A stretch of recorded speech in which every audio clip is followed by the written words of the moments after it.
પ્રધાનમંત્રી નરેન્દ્ર મોદી આજે 1 લાખ કરોડથી વધુની પરિયોજનાનો લઈ ગુજરાતનો પ્રવાસ ખેડ્યો હતો। તેમણે દેશભરમાં 85,000 કરોડની રેલવે પરિયોજનાનું લોકાર્પણ અને શિલાન્યાસ કરવા સાથે દેશમાં હાઇડ્રોજન ઉત્પાદન અને પોલી રિપેરિંગ ડિમાન્ડને અપૂર્તિ માટે મહત્વપૂર્ણ દહેજ પેટ્રોકેમિકલ પરિસરનું ખાતમુહૂર્ત કર્યું હતું।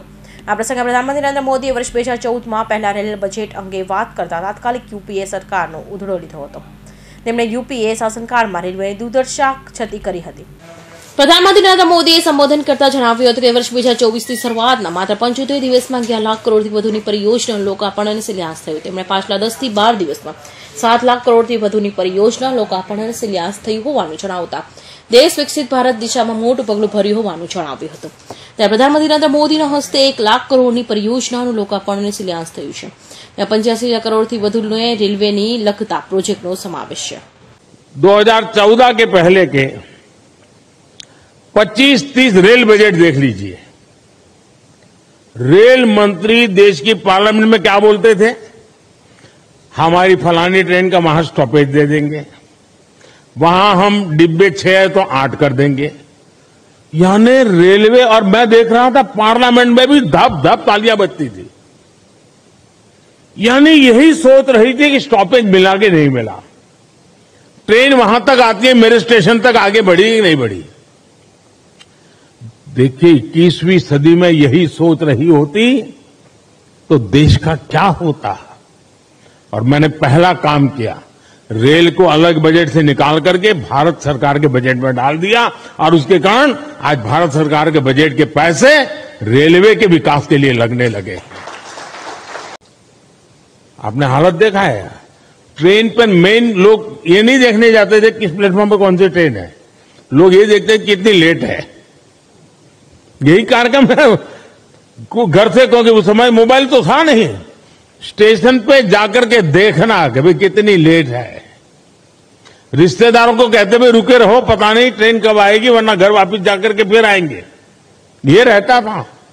स्वच्छता की समस्या, सुरक्षा, सहूलियत, हर चीज पैसेंजर के नसीब पर छोड़ दी गई थी। 2014 में देश में आज से 10 साल पहले नॉर्थ ईस्ट के 6 राज्यों ऐसे थे जहां की राजधानी हमारे देश की रेलवे से नहीं जुड़ी थी।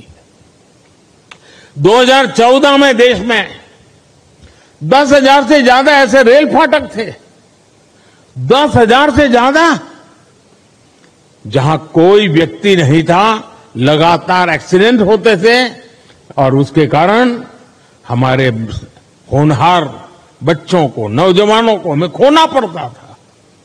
2014 में देश में सिर्फ 35% रेल लाइनों का इलेक्ट्रिफिकेशन हुआ था। पहले की सरकारों के लिए रेल लाइनों का दोहरीकरण भी उनकी प्राथमिकता में ही नहीं था।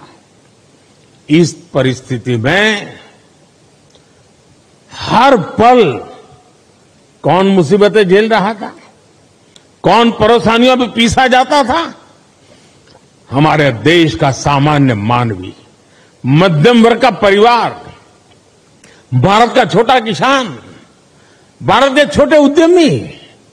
आप याद करिए रेलवे रिजर्वेशन, उसकी भी क्या हाल था। लंबी लंबी लाइनें, दलाली, कमीशन, घंटों का इंतजार। लोगों ने भी सोच लिया था कि अब ये हालत कभी नहीं, सबने माना था भाई रेलवे बस ऐसी है, मुसीबत है, चलो 2-4 घंटे सफर करनी है कर लेंगे, चिल्लाओ मत। यही जिंदगी हो गई थी। और मैंने तो मेरी जिंदगी ही रेल की पटरी पर शुरू की है, इसलिए मुझे भली भांति है रेल का क्या हाल था। साथियों, भारतीय रेल को उस नर्क जैसी स्थिति से बाहर निकालने के लिए जो इच्छा शक्ति चाहिए थी, वो इच्छा शक्ति हमारी सरकार ने दिखाई है। अब रेलवे का विकास सरकार की सर्वोच्च प्राथमिकताओं में से एक है। हमने 10 वर्षों में औसत रेल बजट को 2014 से पहले की तुलना में 6 गुना ज्यादा बढ़ाया है।